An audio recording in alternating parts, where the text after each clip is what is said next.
It's time for Artist Direct on FM 100.5, your inside scoop on the music scene. Brought to you by Singing Hammers Construction.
That, my friends, was fantastic Negrito. Plastic Hamburgers off of the new album, Please Don't Be Dead. And I couldn't be more excited to tell you that right now on the phone with me.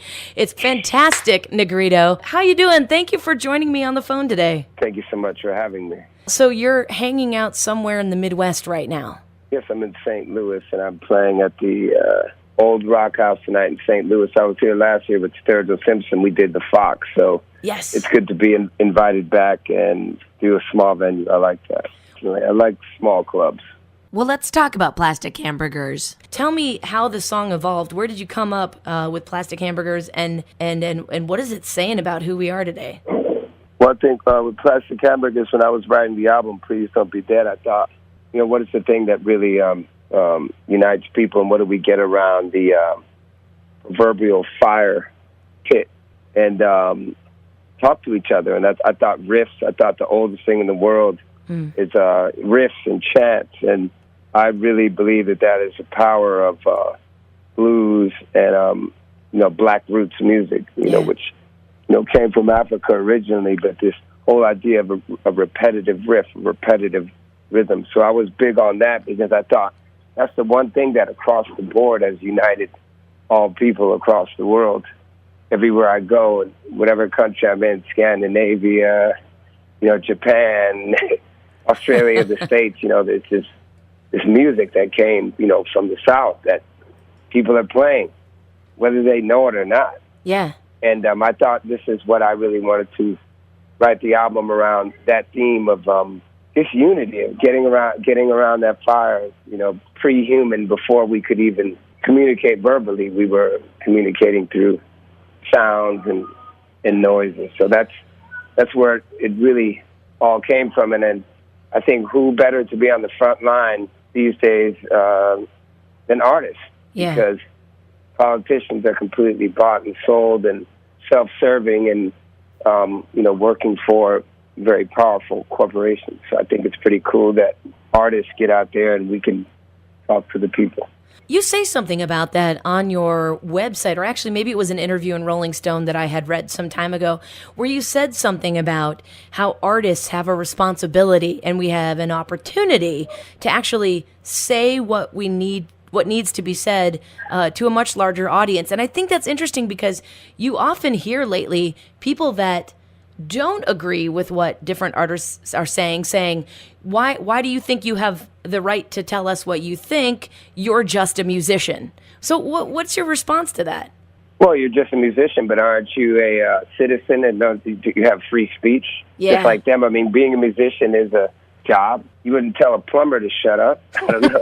I think that musicians have wherever they are on the spectrum, I think what makes musicians transcend all boundaries and all genres and this whole thing is that they, speak the truth. Yeah. And I think there's artistry and truth, authenticity, and even a little bit of danger. They all go hand in hand. And I think that's why we all became artists, not to bullshit or to become millionaires or this kind of thing. I think it's about, and that's just how I feel. Everyone has the right to say what they want to say and disagree and agree, but no one has the right to tell you to shut up. That's so un-American.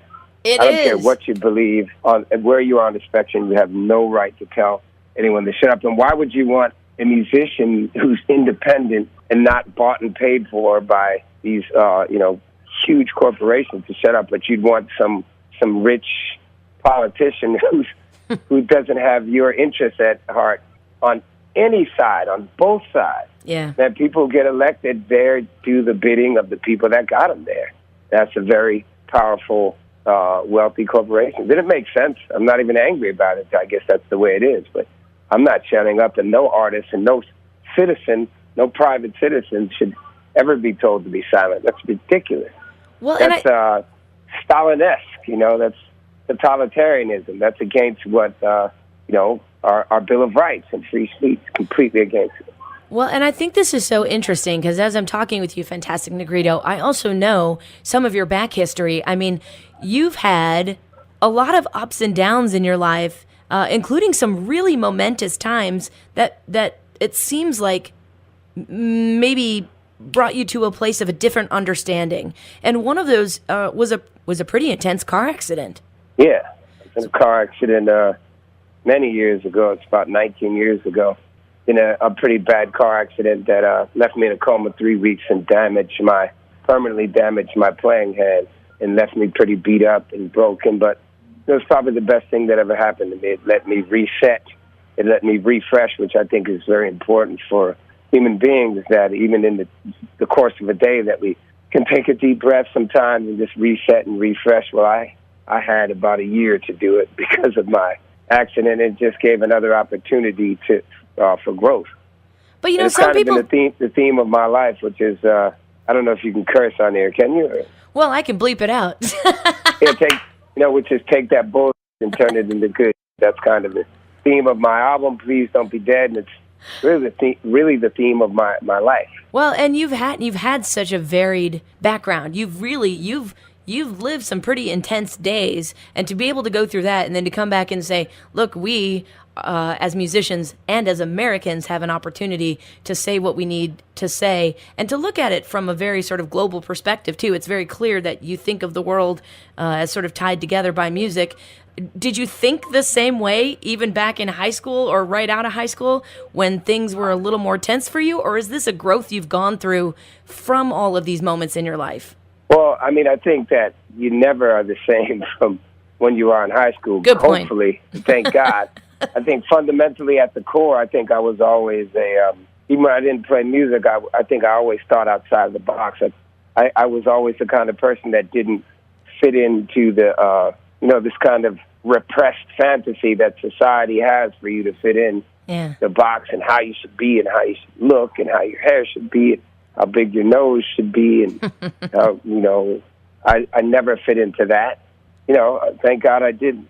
Yeah. And I think my life has been a life of rallying against that machine, which really I feel like makes people feel bad about themselves, low self-esteem, which leads to even worse things. And I get it as an artist, like, your blues, well, it's not blues enough. It's doesn't fit into our category here. It's too much rock. Your soul music, well, man, like it's just, I don't know, it's not enough soul. But your rock music is too soulful, I've always kind of been that person not really fitting in, and that's okay.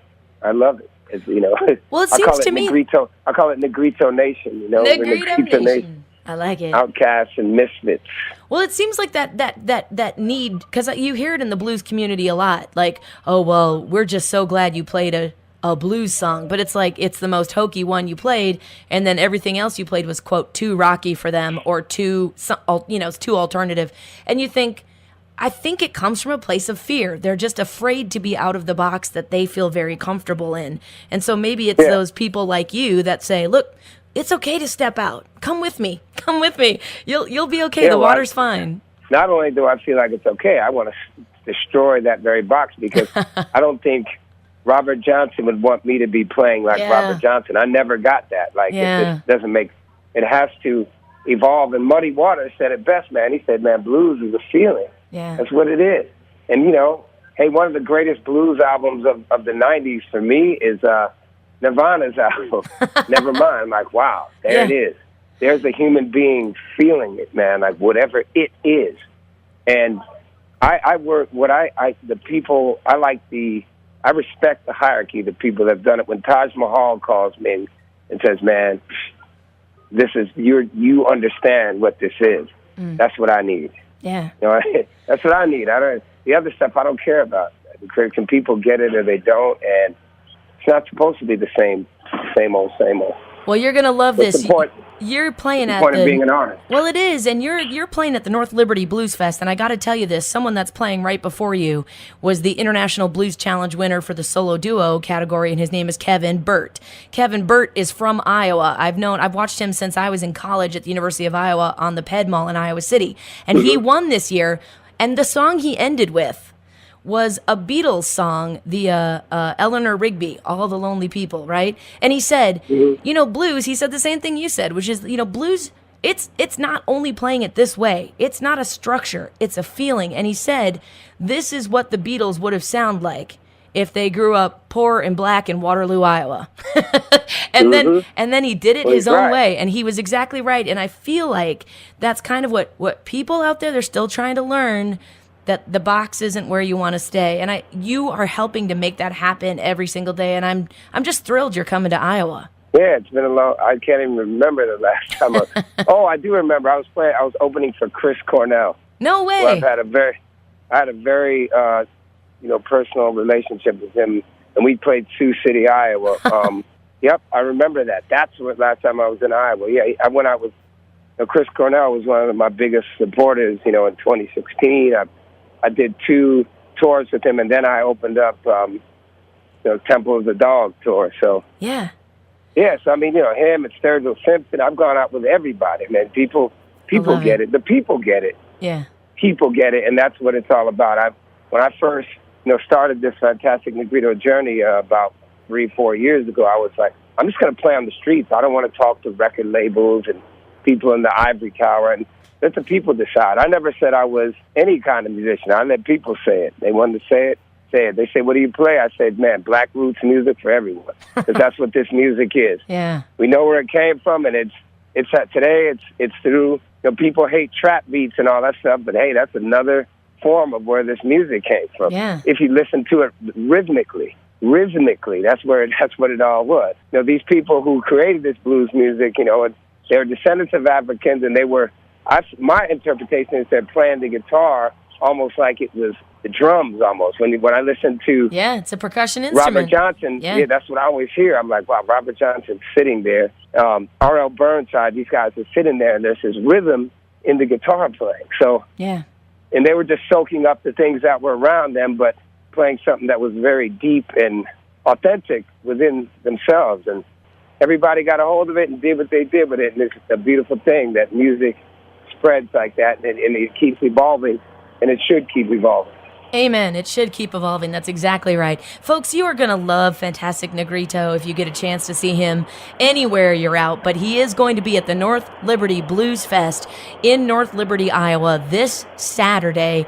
His performance is the headlining time at 9 p.m. There are bands including Kevin Burt and some other folks that are all playing before. We're just thrilled that you're coming that way, and I know that you can get tickets online at northlibertyblues.org. We hope that you have a really safe travel, and I know you've got things to do.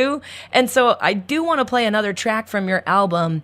For those that don't know, you should probably look this up, but Fantastic Negrito won Best Contemporary Blues Album last year for The Last Days of Oakland, was the Tiny Desk concert winner in 2015. So go do a little research if you don't already know why I am so obsessed with Fantastic Negrito. I think you will be as well. But I want to talk about the Duffler before we play it. Yes. The Duffler, also off of the brand new album, Please Don't Be Dead, which just came out in June. Or is it just coming out? It just came out in June, right? It came out June 15th. Right. We're about 3 weeks into it. Which, congratulations, because I know getting albums out, that's something that has to happen. But, to be able to put that much together and get it going after such a big last year, that's no small feat. That's hard. Yeah, what I did last year, I just forgot about all the talk and the Grammy talk. I just got rid of anybody who was talking about that. I went to my same hole-in-the-wall art gallery and recorded another album that was completely different.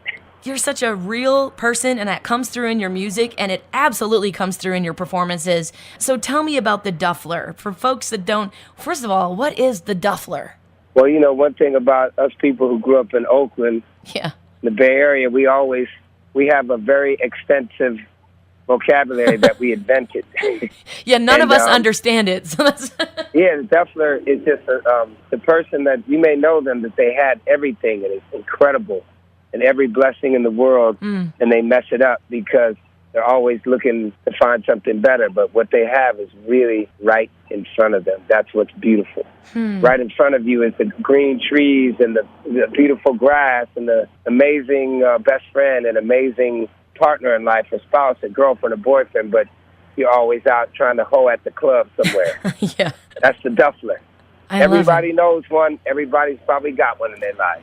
Joni Mitchell said it best. They don't know what they got till it's gone. Look at you quoting Joni Mitchell. I love it. Fantastic Negrito, this has been so much fun for me. Truly an honor. I want to say thank you, and I'm really excited to be able to see you at North Liberty Blues Fest. Thanks so much for taking the time today. Okay, you have a good one. Bye-bye. All right, it's the Duffler, Fantastic Negrito, right here on Artist Direct, FM 100.5.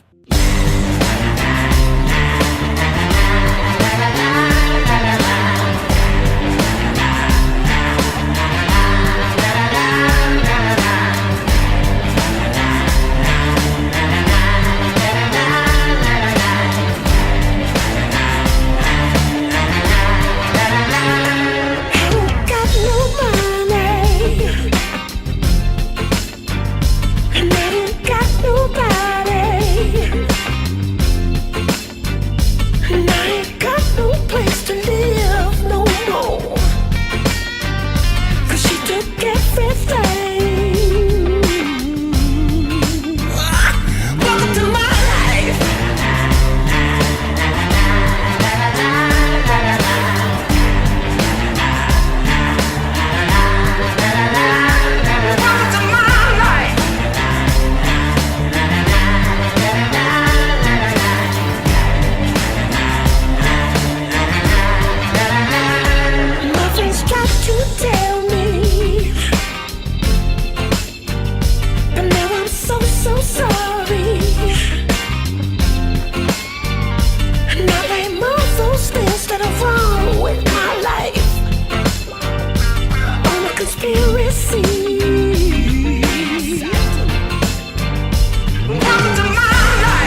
Thanks for listening to Artist Direct on FM 100.5, your inside scoop on the music scene. Tune in again next Friday for another Artist Direct, brought to you by Singing Hammers Construction.